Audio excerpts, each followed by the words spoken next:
Alors en fait, Shining, c'est Blade Runner, parce qu'il y a des morceaux dedans. Non, franchement, Michel, je piche que dalle à ce que vous racontez là. Mais si. Attendez, j'essaie de reformuler ça. En fait, Ridley Scott devait insérer des plans en extérieur à la fin du film. Bon, ok, jusque-là, c'est bon. Et ensuite? Et bah, avec l'accord de Kubrick, il a récupéré des chutes de Shining pour les insérer dans le film. Ah, bah voilà, là, ok, j'ai compris, là, c'est bon. Et c'était des rushs de quelle scène qu'il a pris? La séquence du début, où il y a Jack Nicholson qui va à l'hôtel avec sa famille.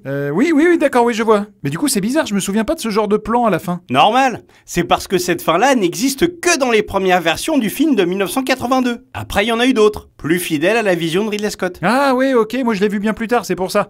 Bon bref, bonjour à tous et bienvenue dans Fort Accord, votre analyse d'après-film en compagnie de Michel, le spécialiste technique de l'émission. Bonjour Michel. Bonjour Michel. Une traduction foirée, un changement de cornet, rien ne m'échappe. Et cette semaine Michel, on parle donc de... Blade Runner. C'est un sale boulot, le pire que t'aies eu. Je veux le vieux Blade Runner. Et ses tours de magie. T'inquiète pas mon gars, on va le coincer ce fumier. Et je commence avec ça. Regardez Michel. Voici Léon, chargeur de munitions sur les trajets intergalactiques. Il soulève jusqu'à 200 kg de charge atomique jour et nuit. Pause. Ici sur l'écran s'affiche une sorte de code. Ouais, ça veut dire quoi? Ça veut dire Nexus 6, mal, physique A, mental C, date de mise en service 17 avril 2017, sauf que la date juste ici indique une date de mise en service au 10 avril 2017 et non au 17. Ouais. Et comment vous savez que c'est une date, le 4-17-17 là? Bah parce que si j'avance de quelques secondes... Ça c'est Zora. Entraîné dans... Hop, juste ici, on voit que les chiffres 6, 12, 16 correspondent bien à la date de mise en service au 12 juin 2016. Ah, en effet, ouais, vous avez raison. Évidemment. Passons maintenant à cet extrait. Regardez. Doit pas être bon marché. Une fortune. Je m'appelle Rachel. Pause. Donc Rachel a les yeux marrons, vous êtes d'accord? Ouais. Ok. Et si j'avance de 2 minutes, voilà, regardez juste. Ici, ses yeux sont devenus verts. Ah oui? Bizarre ça. Plutôt ouais. Passons à cet extrait. Regardez.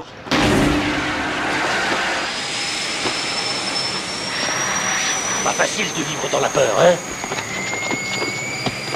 Pause. Juste avant qu'Harrison Ford se bouffe le pare-brise, on peut voir que celui-ci est déjà cassé. Bien vu ça, Michel. Un autre truc bien vu aussi, c'est dans cette scène.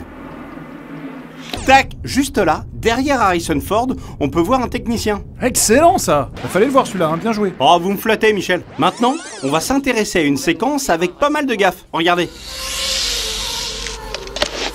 Pause. Donc Zora porte des bottes à talons.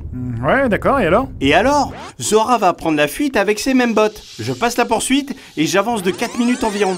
Voilà, regardez Michel.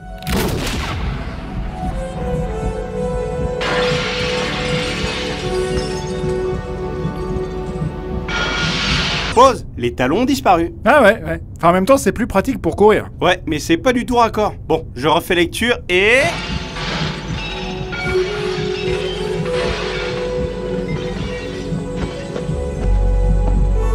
Hop, Zora s'effondre. On peut voir ici qu'elle est étendue sur la joue gauche. Vous confirmez? Ouais, je confirme. Et juste après...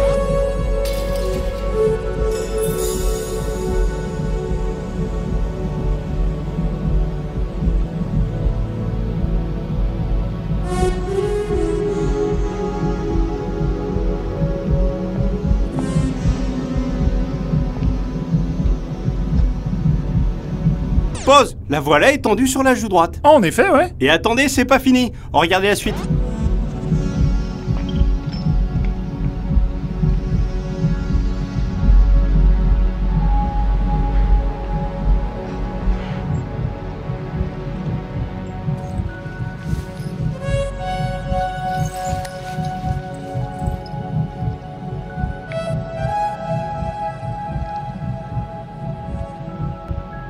Pause.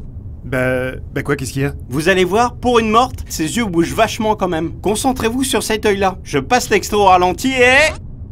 Hop! Et il a bougé. Bah très bien vu ça, Michel. D'ailleurs, pendant que j'y suis, on remarque que Zora porte du rouge à lèvres. Ouais, c'est super intéressant ça. Bah ouais, figurez-vous. Parce que si je rembobine juste avant sa fuite, on peut voir juste... ici qu'elle n'en porte pas. Bah, elle a très bien pu se maquiller juste avant de partir. Non, elle se maquille pas. Elle défonce Harrison Ford juste après afin de se barrer Fissa. Et c'est pas maquillé en courant, hein, ça je peux vous le garantir. Ok, pas besoin de vous exciter là. C'est bien, fort raccord, ok. Bah je veux, oui. Bon, écoutez cet extrait maintenant. Nous nous trouvons en présence d'un DNA qui a subi une mutation qui crée à nouveau un virus. Vous avez entendu?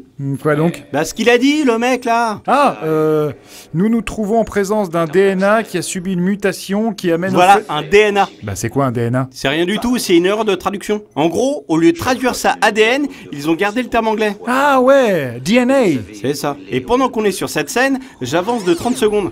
C'est pas pour ça que le dieu de la biomécanique vous empêchera de monter au ciel. Pause. Regardez cette grosse goutte de sueur. Sympa. Ouais, mais vous en faites pas, car sur le plan suivant... Tac, elle a disparu. Raccord maquillage. Ouais, ou plutôt faux raccord maquillage. Comme dans cet extrait d'ailleurs. Regardez. Pause. Rutger Hauer se fout du sang sur le visage. On voit qu'il en a surtout ici et là. Ouais, en effet. Je refais lecture et...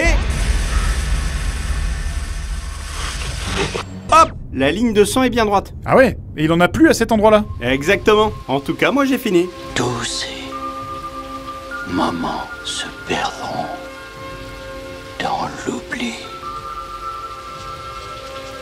Comme les larmes dans la pluie. C'est beau, mon grand. C'est beau. Oh, commencez pas à chialer, hein. Bah merci Michel, c'est la fin de cette émission, on se retrouve la semaine prochaine pour un nouveau Fort Raccord. Et j'aurais du lourd, du très très lourd.